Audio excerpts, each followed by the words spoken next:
Jadi terima kasih untuk kehadiran kalian hari ini. Dilihat dulu teman-temannya apakah ada yang tidak hadir. Lihat dulu samping kiri kanannya apakah tidak hadir. Ada siapa namanya? Akbar. Oke, kita absen ya, Akbar. Ada yang tahu Akbar kemana? Akbar sakit. Oh ya.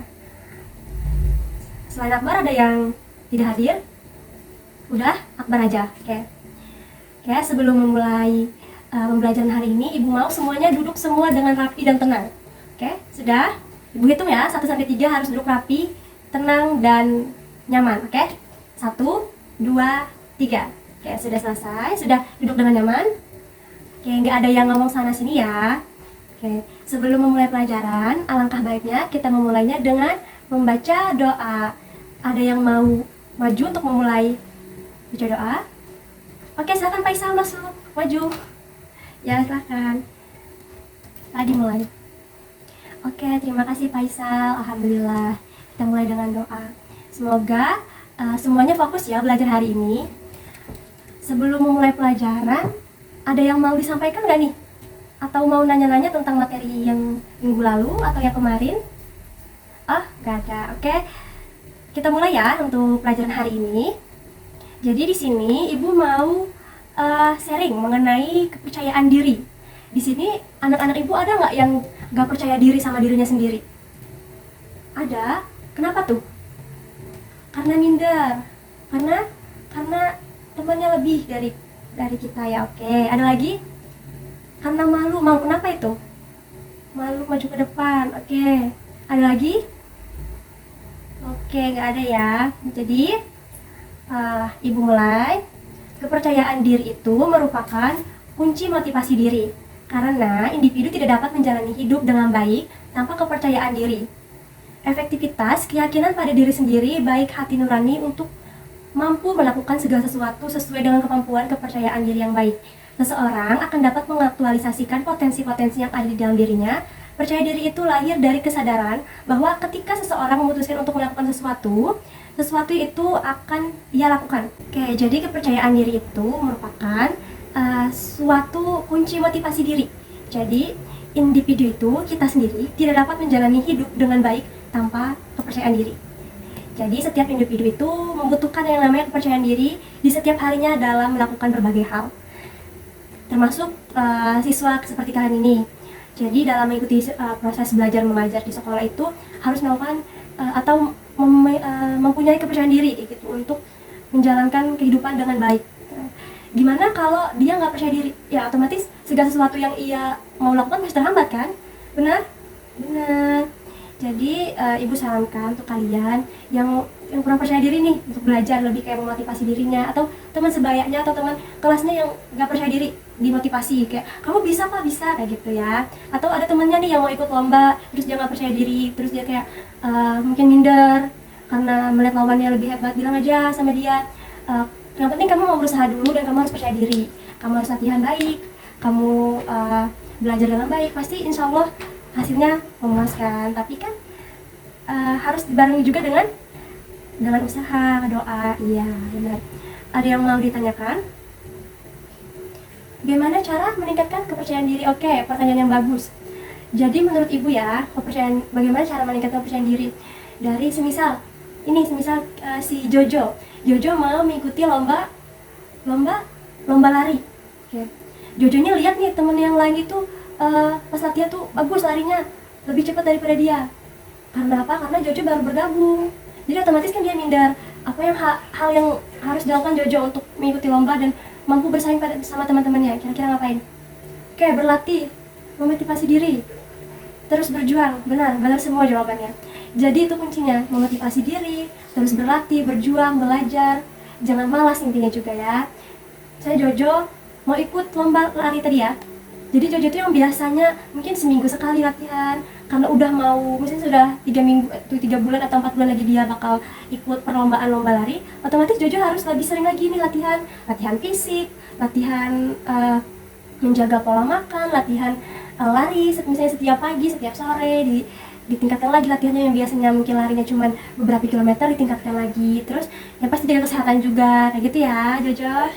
Oke, terus ada lagi yang mau ditanyakan? Ya ada, Ibu lanjut ya. Percaya diri adalah keyakinan bahwa orang mempunyai kemampuan untuk melakukan sesuatu untuk mencapai tujuan tertentu. Ya, seperti tadi. Misalnya Jojo mau ikut lomba lari.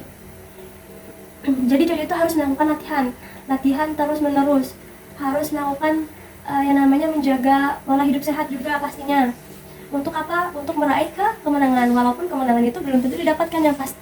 Tapi yang penting kita harus mempunyai motivasi, kepercayaan diri untuk mengikuti lomba tersebut. Oke.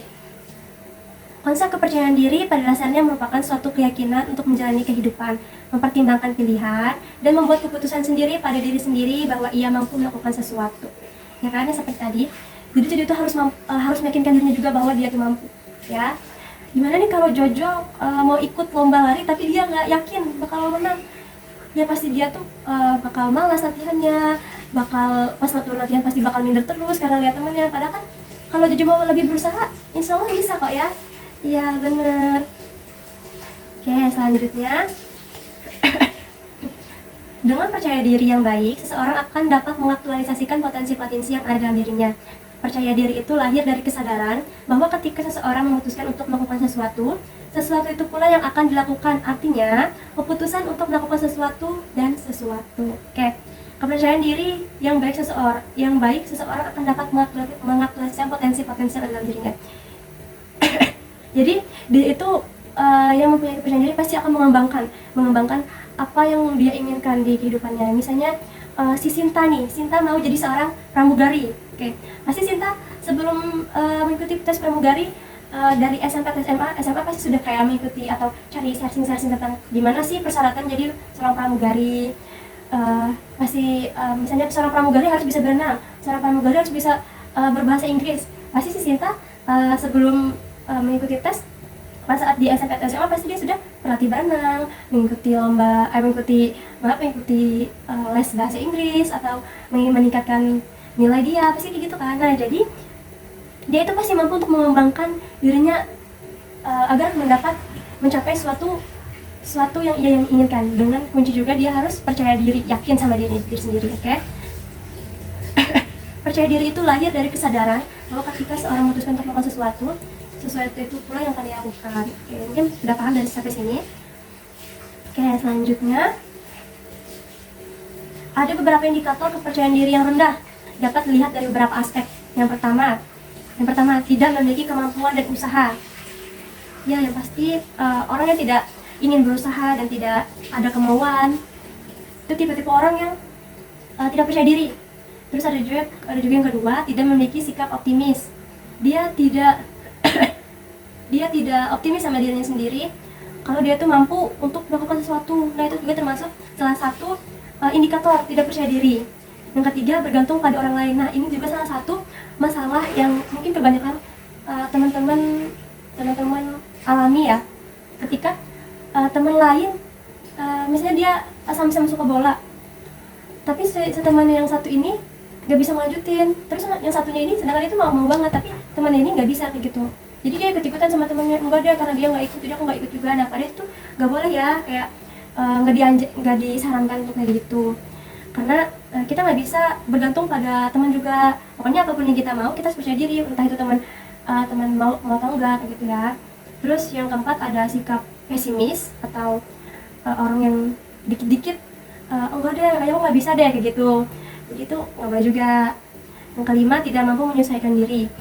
Dia yang tidak menyesuaikan diri itu mungkin dia yang nggak bisa menerima juga tuh pendapat orang lain, nggak bisa bersosialisasi sama teman-teman yang lain kayak gitu. Yang keenam, ada tidak dapat memanfaatkan kelebihan. Nah, di mana individu itu selalu memiliki kelebihan, pasti memiliki kelebihan. Jika ada kekurangan pasti ada kelebihan, dan dia tahu kelebihannya. Misalnya dia tahu dia itu pintar dalam bahasa Jepang misalnya, tapi dia tuh kayak gak mau ngembangin. Nah, jadi kayak percuma aja nggak sih gitu pelajaran bahasa Jepangnya. Dia nggak mau memanfaatkan kelebihannya itu. Misalnya dia kan kalau mau jadi translator misalnya, yang penerjemah gitu antar bahasa, mungkin dia bisa tuh jadi penerjemah dalam bahasa Inggris, bahasa Jepang ke Indonesia kayak gitu. Atau dia bisa juga tuh dikirim ke luar negeri buat ikutin perkembangan atau ikutin kemampuan dia kayak gitu. Yang ketujuh, memiliki mental yang rendah. Nah, ini juga ya, orang-orang yang mental lembek ya, kebanyakan anak-anak yang mungkin menginjak usia SMP ya mungkin. Jadi yang mungkin dia nggak bisa tuh kayak dijudge sedikit sama temannya, mungkin kayak misalnya dia mau modeling, terus ada temannya yang bilang, masa kamu muka kayak gitu, atau badan kamu kulit kamu hitam, emang bisa tuh jadi modeling, terus dia tuh down atau segala macam. Nah, itu juga salah satu indikator kepercayaan diri yang rendah kayak gitu. Oke, selain indikator yang kepercayaan diri yang rendah tadi, ini ibu juga mau membahas tentang ciri-ciri individu yang mempunyai kepercayaan diri yang bagus. Yang pertama, tidak mementingkan diri sendiri, cukup toleran, tidak membutuhkan dukungan dari orang lain secara berlebihan, bersikap optimis dan gembira. Kita bahas satu-satu ya. Tidak mementingkan diri sendiri. Jadi teman mungkin ada yang terlalu egois, jadi kayak dia tuh mau berbuat curang, nggak boleh tuh. Cukup toleran itu dia yang mampu menerima kekurangan diri dia, jadi dia tuh mau mengembangkan apa yang ada di kelebihan dari dirinya tuh. Terus tidak membutuhkan dukungan orang lain secara berlebihan. Mungkin seorang perlu dukungan, tapi kalau semua orang harus mendukung itu juga nggak bisa ya, kayak nggak semua orang harus mendapatkan dukungan. Gimana sih? Ya kayak gitu lah pokoknya. Terus harus bersikap optimis dan gembira pastinya ya. Kita harus gembira terus, pokoknya harus percaya diri, gembira. Ada juga faktor-faktor yang mempengaruhi percaya diri. Yang pertama ada faktor dari orang tua. Jadi kesadaran orang tua sebagai pemimpin dalam keluarga memberikan pengaruh penting bagi individu, yaitu orang tua yang mempengaruhi komitmen yang mendidik anaknya dengan baik dan bertanggung jawab, yang akan membentuk kepribadian anak sehingga anak dapat menyelesaikan diri dalam lingkungan yang baik. Jadi mungkin kalian pernah mendengar sekolah pertama kita itu dari orang tua kita. Nah, jadi itu orang tua itu sangat berpengaruh dalam kepercayaan diri kita untuk melanjutkan atau mengembangkan potensi kita. Oke. Yang kedua ada dari masyarakat atau lingkungan sosial yang menerima keadaan individu yang membentuk kepercayaan diri, di mana masyarakat sendiri mungkin dari lingkup keluarga, dari tetangga-tangga yang kira-kira mulai mensupport ya. Oke, ada juga dari lingkungan di mana individu itu dibesarkan. Adalah salah satu faktor yang menentukan perkembangan kepribadian seseorang. Lingkungan yang baik adalah di mana individu dapat berkembang sesuai dengan kemampuan yang ia miliki dan memberikan nilai positif pada dirinya. Yang keempat ada teman sebaya. Teman sebaya ini salah satu pengaruh yang lumayan besar, di mana dia mulai tumbuh kembang bersama temannya. Jadi dia tuh mungkin berkembang bersama teman-temannya, gimana temannya baik dia baik, mungkin temannya yang kurang baik dia ikut juga, tapi tergantung individunya lagi gimana cara mengontrol dirinya sendiri. Yang kelima ada dari konsep diri. Untuk menjadi pribadi yang percaya diri, hal yang sangat diperlukan adalah konsep diri atau konsep diri yang positif. Konsep diri ini adalah konsep yang diketahui atau dipahami mengenai diri sendiri.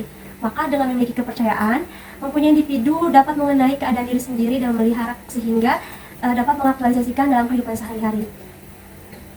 Berdasarkan yang sudah Ibu sampaikan tadi, apakah ada yang mau ditanyakan? Oke, upaya untuk meningkatkan diri. Oke, tadi siapa namanya?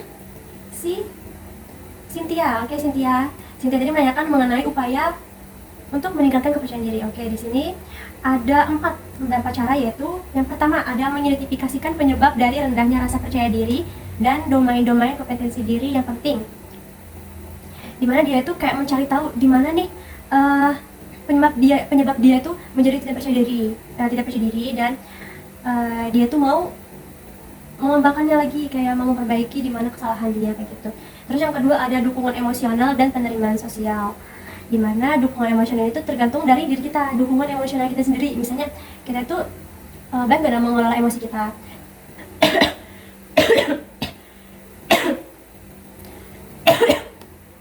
Dan juga ada dari penerimaan sosial, yang seperti kita tahu tadi, penerimaan sosial ada dari faktor sosial keluarga, orang tua, masyarakat, teman sebaya, dan konsep diri. Jadi di situ pengaruh penting juga ya untuk potensi kita untuk mengembangkan diri kita. Yang ketiga ada prestasi. Nah, ini dimana kita saat SD sampai SMA itu pasti kita tahu tuh dimana perkembangan, dimana potensi kita dan dimana kita mendapatkan prestasi-prestasi gitu. Misalnya si Cynthia tadi mau jadi seorang modeling misalnya, jadi dia itu mungkin pas SMP SMA udah pernah ngikutin perlombaan menjadi ikut fashion show segala macam ya. Oke, dan yang keempat ada cara dia mengatasi masalah sendiri. Jadi dimana kepercayaan diri itu meningkat, dimana dia mengetahui dan mengatasi masalah sendiri itu dengan baik. Bagaimana Cynthia? Dapat diterima? Oke, sama-sama. Udah, belum makan apa nih kamu di depan? Oke, kesimpulan dari yang Ibu sampaikan, kepercayaan diri itu terbentuk melalui interaksi individu dengan lingkungannya, baik lingkungan keluarga, masyarakat, dan lingkungan sekolah. Kepercayaan diri mengandung keyakinan terhadap kemampuan diri sendiri. Ada banyak yang mempengaruhi kepercayaan diri peserta didik. Salah satunya adalah lingkungan sekolah, seperti kalian ini. Lingkungan sekolah sebagai tempat berlangsungnya proses pendewasaan sosial individu. Individu yang memperoleh pendidikan formal biasanya formal dalam bertingkah laku, mempunyai kepercayaan diri yang tinggi. Kepercayaan diri ini terbentuk dengan belajar secara terus-menerus, bukan dari sifat bawaan atau turunan. Proses belajar untuk mengembangkan kepercayaan diri dimulai sejak dini. Peran orang tua dalam mengasuh anak sebagai orang tua sangat besar pengaruhnya. Pola asuh yang diberikan melalui kasih sayang, perhatian, penerimaan, serta kelekatan emosi dengan orang tua secara tulus. Dengan adanya kehangatan dan asuhan dari orang tua, maka kepercayaan diri ini timbul dari keinginan diri sendiri dalam mewujudkan dirinya untuk bertindak dan berhasil. Di dalam kelompok, anggota belajar meningkatkan kepercayaan diri terhadap orang lain. Selain itu juga, mereka juga punya kesempatan untuk meningkatkan sistem dukungan dengan cara berteman secara akrab dengan sesama anggota. Oke, mungkin itu aja yang Ibu sampaikan untuk pembelajaran hari ini. Untuk minggu depan, harap nanti mungkin ada Ibu tanya tentang kepercayaan diri. Jadi kalian yang menulis tadi itu disimpan ya catatannya. Oke, pembelajaran hari ini sudah selesai. Karena tadi kita dimulainya dengan doa, alangkah baiknya kita mengakhirinya dengan doa juga. Siapa yang mau maju ke depan untuk memimpin doa menutup? Oke, silahkan. Siapa namanya? Tiara. Oke, silakan Tiara. Oke, terima kasih. Amin. Oke, terima kasih Tiara. Terima kasih juga untuk siswa-siswa Ibu yang sangat baik untuk hari ini belajarnya dan sangat aktif juga ya hari ini. Ibu sangat apresiasi kalian hari ini. Jadi kita tutup pembelajaran hari ini dengan mengucapkan alhamdulillahirrahmanirrahim. Terima kasih sekali lagi Ibu ucapkan untuk kalian. Sampai jumpa di pertemuan selanjutnya mungkin minggu depan ya. Oke, terima kasih. Wassalamualaikum warahmatullahi wabarakatuh. Terima kasih, semoga beristirahat.